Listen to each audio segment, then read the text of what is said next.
Hello friends, good morning. જય શ્રી કૃષ્ણ બધાને. કેમ છો? મજામાં? અમારી શરૂઆત થઈ છે ભગવાનની સવારે સેવા પૂજાથી. તમે બી બધા દર્શન કરી લો. અને આ શ્રીનાથજી છે, તેનો બહુ જ સરસ ફોટો છે અમારા ઘરે, બધાને બહુ જ ગમે છે. અને પછી અમે અહીંયા પિતૃઓને પાણીયારે દીવો કરીએ છીએ અને અમારા અહીંયા કુળદેવીનો ફોટો છે. પછી અમે અમારા રૂટીન પર આવી જઈએ છીએ અને આજે હું તમને બે રેસીપી બતાવવાની છું. એક એબીસી જ્યુસ રેસીપી જે હું મિક્સ બનાવું છું. એમાં હું કોથમીર, પછી ફુદીનો, પછી એમાં નાખું છું સરગવો, દૂધી, ટામેટું. આમાં હું ભૂલી ગઈ છું ટામેટું નાખવાનું. બીટ, ગાજર હોય તો ગાજર, પણ મારી પાસે અવેલેબલ નહોતું એટલા માટે. પછી એમાં મરીનો પાવડર, જે મરી આવે છે, તમારી પાસે આખા મરી હોય તો એને ક્રશ કરી દેવાનું, પણ મારી પાસે આ એવરેસ્ટનો રેડીમેડ મરીનો ભૂક્કો હતો એટલે મેં એ નાખી દીધો છે. પછી હું છે ને આદું, જે હું કહું છું કે હું સ્ટોર કરીને રાખું છું, એટલે એમાં હું આદું ક્રશ કરેલું નાખું છું. વાટેલું આદું થોડુંક, એમ આદુથી બી શું કે થોડું એનર્જી રહે અને આદું બી તમારી બોડી માટે બહુ જ સારી વસ્તુ છે. એમ વેઇટ લોસ કરવો હોય તો એના માટે બી બહુ સારું વસ્તુ છે. પછી મેથી, આખી મેથી હું રેડીમેડ મેથી પાવડર છે, પણ હું આખી મેથી નથી લાવતી. આખી મેથી લાવું છું, આખી મેથી લાવું છું, રેડીમેડ પાવડર નથી લાવતી. આખી મેથીને મિક્સર ગ્રાઇન્ડરમાં ક્રશ કરું છું અને મારા બાળકોના દાળ ભાતમાં બી હું રોજ નાખું છું. પછી મીઠો લીમડો આ વોશ કરીને મૂક્યો છે, એ થોડું પાણી નીતરી જાય એટલે મીઠો લીમડો બી હું એમાં એડ કરું છું. મીઠો લીમડો બહુ જ સારો આપણા સેહત માટે. એમ એ રીતે બધું મિક્સ કરીને નોર્મલ પાણીમાં હું 5 થી 10 મિનિટ પલાળી રાખું છું. બધી વસ્તુ કાચી, કોઈ વસ્તુને મેં બાફી અહીંયા નથી. જો મારા બાળકોને આપવાનું હોય તો બાળકોને હું કાચી વસ્તુ નથી આપતી. એમને હું 1 કે 2 સીટી મારીને બાફીને એમનો જ્યુસ અલગથી બનાવું છું. એ ક્રશ થયા પછી હું એને ગ્રાઇન્ડરમાં ક્રશ કરીને આ રીતે જ્યુસ બનાવીને એમાં નોર્મલ ગરમ પાણી એડ કરીને ગાળીને અંદર સહેજ ગરમ પાણી એડ કરી દઉં છું. આ રીતે આ જ્યુસ રેડી કરું છું. પછી મારે કુકરમાં પુલાવ વઘારવાનો હતો. આ રીતે પુલાવ વઘારજો, બહુ જ સરસ થશે. એટલે હું હંમેશા ભાત છે ને એકદમ હલકા હાથે 10 મિનિટ પહેલાં પલાળી દઉં છું. તમે 10 થી 15 મિનિટ એકદમ હલકા હાથે, બહુ જ એને ધોવાનું નહીં, નહીંતર ચોખ્ખો ભાગી જાય. એટલા માટે પછી છે ને એને પલાળીને મૂકી રાખું છું. ત્યાં સુધીમાં મેં લોટ બાંધી દીધો છે અને પુલાવની તૈયારી કરી દીધી છે. એમાં આખું લાલ મરચું, તમાલપત્ર, એક લવિંગ, બાળકોને ખાવાનું છે એટલે હું તીખું ઓછું બનાવું છું. લીમડો, ડુંગળી, ગાજર, કેપ્સિકમ, બટાકા અને લસણ અને કોથમીર, આટલી બધું વસ્તુ મેં રેડીમેડ કરી દીધી છે. કાશ્મીરી લાલ મરચું, એમાં થોડી કસ્તુરી મેથી નાખીશ, ભાજીપો મસાલો અને આપણા જે નોર્મલ મસાલા આવે છે એ આગળ હું નાખીશ. એવી રીતના હું પુલાવ વઘારું છું. બસ આ રીતે મેં વસ્તુ તૈયાર કરી દીધી છે બધી. અને હવે હું પુલાવ બનાવવાની તૈયારી કરીશ. ત્યાં સુધીમાં મારો ભાત માટેના ચોખા ઓગળી જશે. મેં તેલ ગરમ થવા મૂકી દીધું છે. તેલ સહેજ ગરમ થશે એટલે હું કદી છે ને પુલાવમાં રાઈ નથી નાખતી, નોર્મલ જીરું નાખું છું. જીરું નાખ્યા પછી મેં હિંગ નાખ્યું છે. આમ તો લીલા મરચાં બી નખાય, પણ હું લીલા મરચાં બાળકોને ખાવાના હતા એટલે મેં સ્કીપ કર્યા છે, નથી નાખ્યા મેં, એવું છે. એટલે મેં આમાં હિંગ નાખ્યું છે. હિંગનો તડકો નાખીને બધી થોડો વઘાર આવે ત્યાં સુધી એને સાતળવા દીધું છે, એવું છે. અને હવે પછી એમાં બધા સૂકું લાલ મરચું, તમાલપત્ર અને લવિંગ એડ કરીશ. પછી બધા વેજીટેબલને સાંતળી દઈશ. 2 મિનિટ સાંતળવા દઈશ. પહેલાં લીમડો નાખીશ. પછી બધા વેજીટેબલ નાખીને લસણ, ડુંગળી, ગાજર, કેપ્સિકમ, બટાકા બધા વેજીટેબલને નાખીને એને થોડીવાર સાંતળવા દઈશ. દેખો ગાઈસ, આ રીતે તમે પુલાવ બનાવજો. તમે ઓસાઈને અલગ રીતે પુલાવ બનાવો છો એના કરતાં બી આમાં બનાવશો, બહુ સરસ રીતે પુલાવ બને છે અને બાળકોને બી બહુ જ ભાવશે. અને ફટાફટ 10 થી 15 મિનિટમાં ક્વિક રેસીપી છે આ.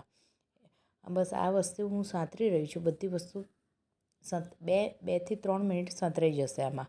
પછી હું બધા મસાલા, નોર્મલ મસાલા, મરચું, હળદર, હું ધાણા જીરું બી થોડી એડ કરું છું.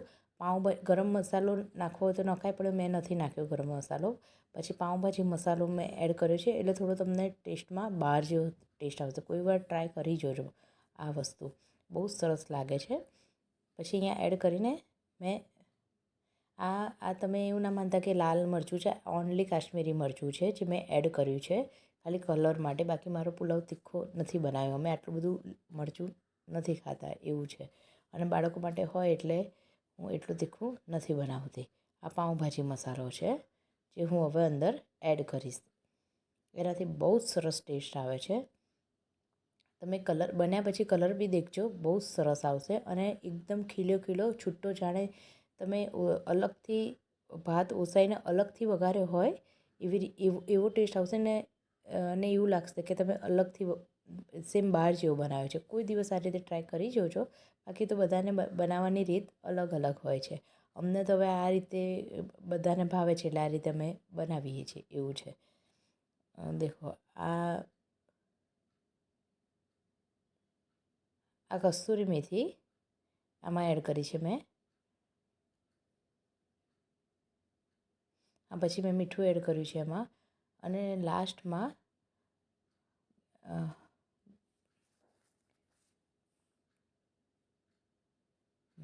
અને હું કોથમીર બી અત્યારે જ એડ કરી દઉં છું. બધી વસ્તુ એડ કરીને પછી હલાવવાનું છે.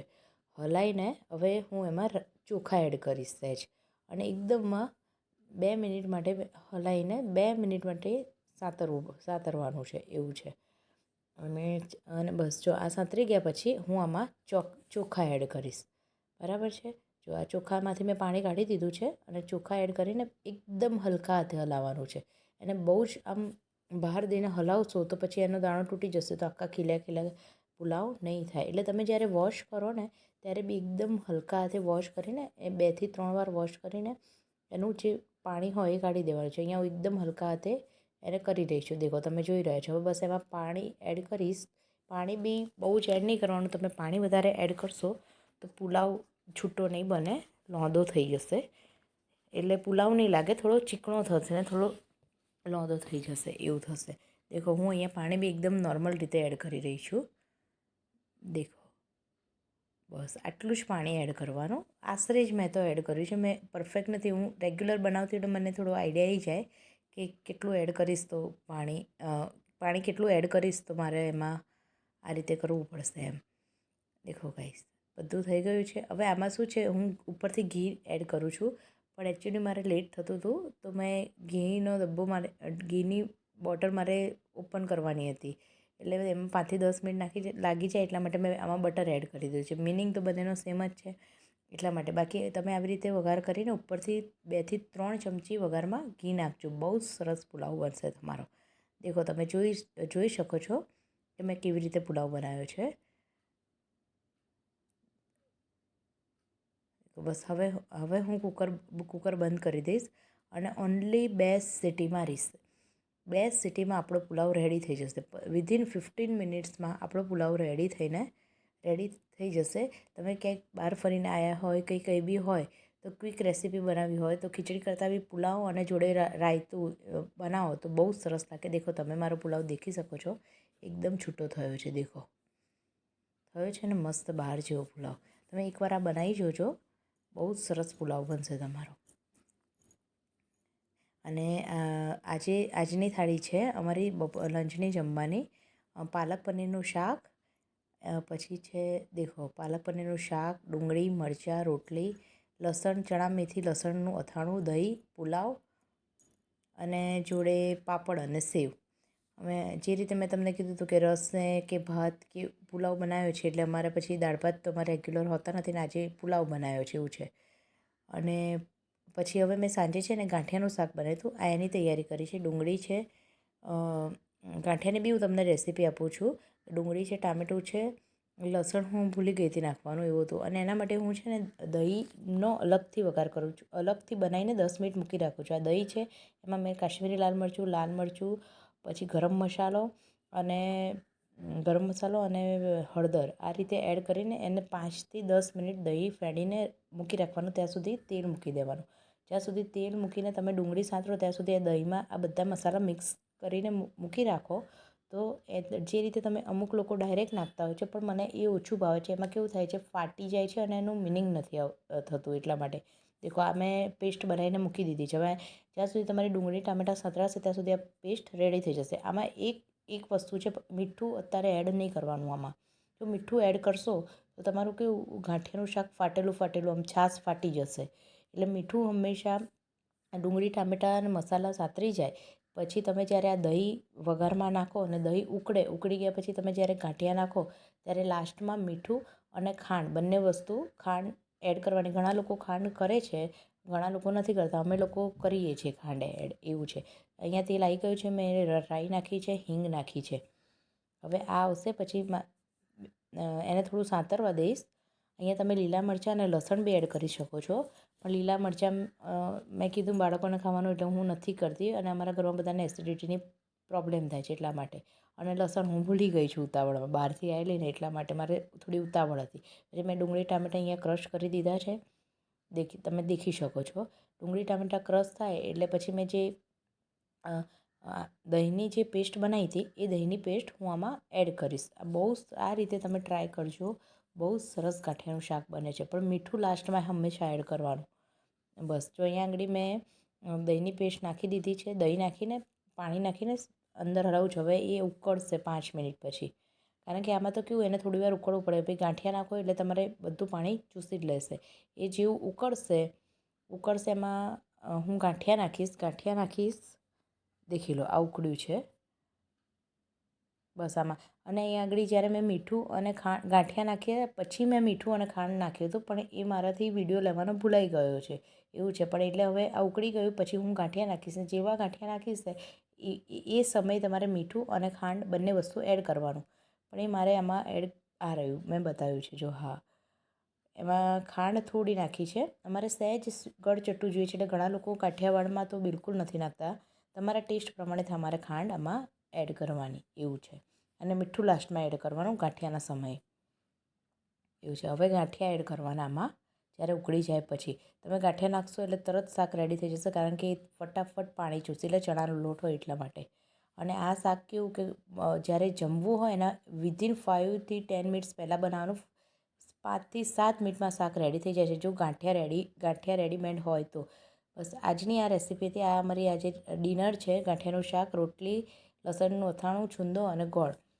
આજનો દિવસ અમારો આ રીતે પસાર થયો. ચીતભાઈ બાય કહે છે, દત્તવી કહે છે સરસ બની છે. ચલો મળીએ હવે કોઈ નેક્સ્ટ બ્લોગમાં. Bye bye. વિડીયો ગમે તો લાઈક કરો, શેર કરો, સબસ્ક્રાઈબ કરો. જય શ્રી કૃષ્ણ.